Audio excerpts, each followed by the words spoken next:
Congress leader Sandeep Dixit is heading out at the Union Power Minister. He says the minister is unaware of the details of the power crisis in the capital. It's a joke. I think Mr. Piyush Goyal just doesn't know what he's talking about. I mean, if, all said and done, let me just ask a very simple question. If things were so bad, why was it that there was power coming till 2013? As simple as that. I mean, if we had messed up, how come our mess up did not result in power shortages for 15 years? And it only happened in the last 6 months. I don't think Mr. Piyush Goyal really knows what he's talking about. He's talking through his hat. I would refrain from saying much else. Poor fellow, he doesn't know what he's got into.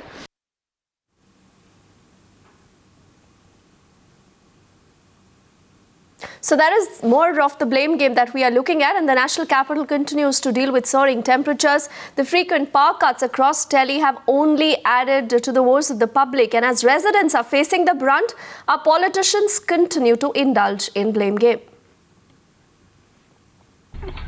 आम आदमी party के नेता 49 दिन दिल्ली में governance करने की बजाय, लोगों की सेवा करने की बजाय सड़कों पर घटिया राजनीति करते रहे, धरने करते रहे, प्रदर्शन करते रहे, संविधान का अपमान करते रहे।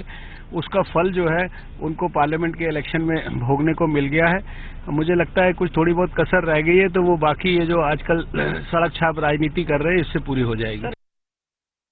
देखिए, दिल्ली में बिजली की समस्या लगातार गंभीर होती जा रही है और इतना संकट बढ़ गया बिजली का कि रात भर कई इलाकों में लोग सड़कों पर अपनी रात बिता रहे हैं, चक्का जाम कर रहे हैं, प्रदर्शन कर रहे हैं, क्योंकि लोगों में एक नाराजगी है, एक गुस्सा है।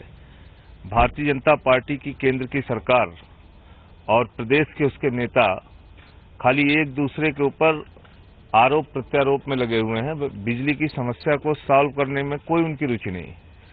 श्री अरविंद केजरीवाल जी प्रधानमंत्री नरेंद्र मोदी जी से समय मांगेंगे दिल्ली की बिजली के संकट को दूर करने के लिए, उनसे मिलने के लिए, उनसे दिल्ली वासियों की बिजली की समस्या का समाधान करने के लिए समय मांगेंगे।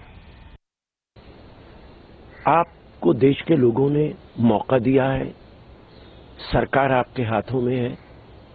अगर आप पीछे मुड़ के देखते रहेंगे तो आगे नहीं बढ़ पाएंगे, आगे नहीं चल सकते। दुनिया में कोई भी आदमी जब पीछे की तरफ देखता है वो आगे की तरफ नहीं चल सकता। अपने आप को बचाने के लिए मौजूदा सरकार इस तरीके की तोहमतें लगा रही है। इन्हें चाहिए कि अपना काम ठीक तरीके से करें। चुनाव से पहले हर मोदी, घर घर मोदी था। आज बिजली का नामो निशान नहीं है। ऐसा लगता है हर मोमबत्ती, घर घर मोमबत्ती।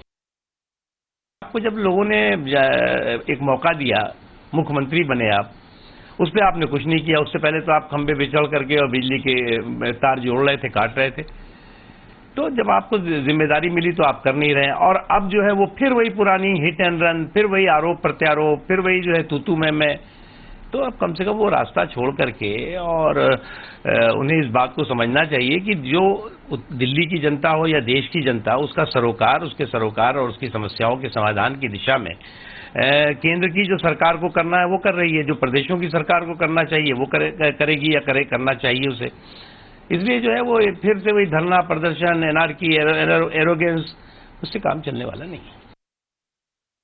चाहे वो कांग्रेस हो, चाहे भारतीय जनता पार्टी हो, चाहे वो आम आदमी पार्टी हो, सबसे ये निवेदन करूंगी कि ये बहुत सेंसिटिव इशू है और इस पे वो कृपया पॉलिटिक्स ना करके ये समाधान निकालें कि हम जनता को किस तरह से रिलीफ दें।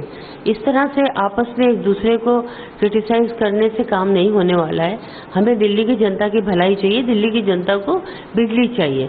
कल जो मीटिंग हुई है पीयूष गोयल साहब की, मीटिंग में उन्होंने जो भी बोला बहुत अच्छा था, लेकिन जो डेडलाइन उन्होंने दिया, आपने पीछे देखा एक बहुत बड़ा तूफान सा आया था, तो उसमें काफी कुछ नुकसान हुआ है।